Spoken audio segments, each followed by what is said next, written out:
Good day. Happy Easter. Now, I do a lot of holiday videos on this channel. You know, I'm very fond of Christmas. Always Halloween. Also St. Patrick's Day. I've even done Valentine's Day videos, but I've never done an Easter video. Well, happy Easter 2025, because here we go. Here comes Peter Cottontail.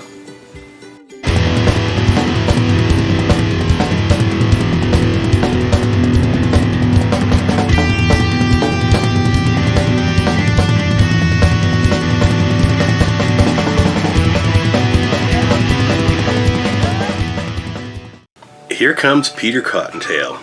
This is a Rankin Bass Animagic stop-motion special from 1971. Has some notable voice actors in there, or at least I think they're notable.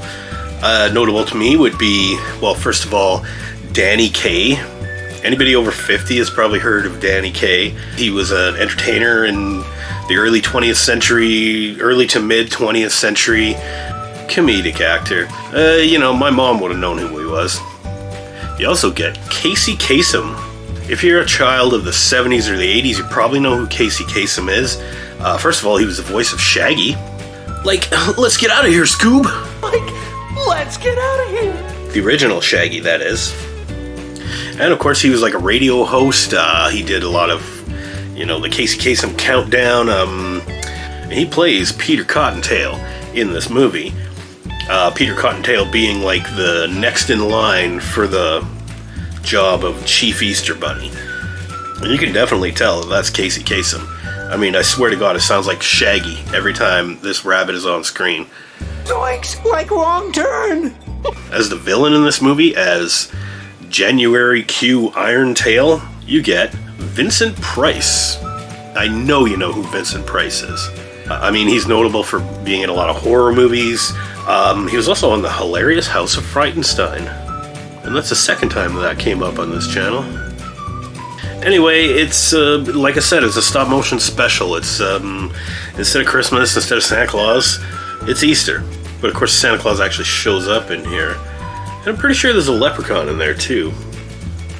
What happens is Peter Cottontail, he's next in line to become the next Easter Bunny. But the evil Irontail comes in and demands that he be given a chance to prove himself, to sponsor a contest to see who can deliver the most eggs on Easter Day.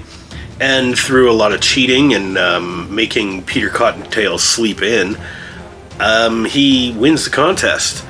And Irontail becomes the new leader of Easter Valley. I think, or no, it's called April Valley, where they do Easter. You know, like the North Pole where they do Christmas. This is April Valley where they do Easter. And there's bunnies painting eggs and stuff, and there's chickens laying eggs and stuff, and making Easter bonnets and all that crap. Anyway, Irontail's now in charge, and Peter Cottontail feels like a dirtbag because he slept in through no fault of his own. Now that kind of sucks. So he feels like he has to make up for it. And so he's moping around in April Valley, and he happens upon, what the hell's his name again? Seymour S. Sassafras, I think, played by Danny Kaye, who's also like the kind of like wraparound narrator. He runs into Peter Cottontail, and he says, well, you know, Peter, you could fix this, right? Like, all you need to do is climb in this fancy contraption that I have, and meet up with this caterpillar friend that I got, and he'll take you back in time, or through time, through the calendar to all the different holidays, so you can try and catch up and win this contest. And anyway, time travel, egg delivery, all the different holidays are in here. It's imaginative, it's fun. I imagine for kids in 1971, I imagine kids would have loved this stuff.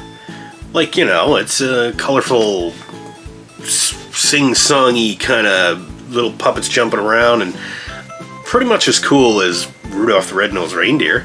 It's a little bit newer. The animation's a little smoother. Of course, the animation's going to have been done in Japan, like they always are for the Rankin Bass specials. But it's just not very exciting.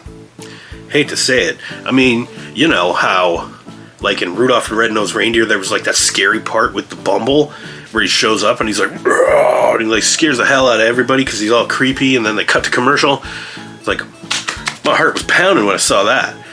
Well, I didn't see this one when I was a kid, so maybe there might be some parts that I would have had a reaction like that, but there's nothing in it that's as memorable as, like, say, Rudolph the Red-Nosed Reindeer, or even the New Year's one. Santa Claus is coming to town. There's not many memorable moments.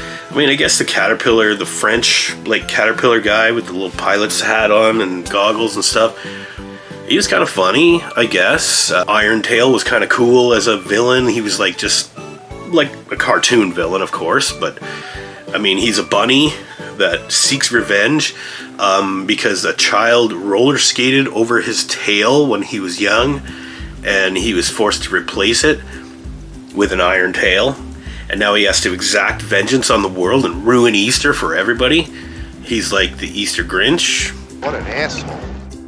But he's a bunny. It was okay. And I mean, of course, he's voiced by Vincent Price, so he's still scary as hell. Oh, and he rides a giant bat. That was pretty awesome. But yeah, I don't know. This one, it was interesting. It was timely. It was Easter, right? And I'll tell you straight up right now, it has nothing to do with Jesus. Not that there's anything wrong with that. This was perfectly acceptable to Christian families back in the 70s. And it should be now. There's nothing offensive in it. It just doesn't talk about Jesus. Sorry. Peter Cottontail travels through time. He goes to like the 4th of July and he tries to paint his Easter eggs up like little American flags. He tries to pass them off to these kids as like firecrackers. He's like, yeah, these are the greatest firecrackers ever. And so he lies about it. And every time Peter Cottontail lies, his one ear goes down or something like that. So he has no success on the 4th of July.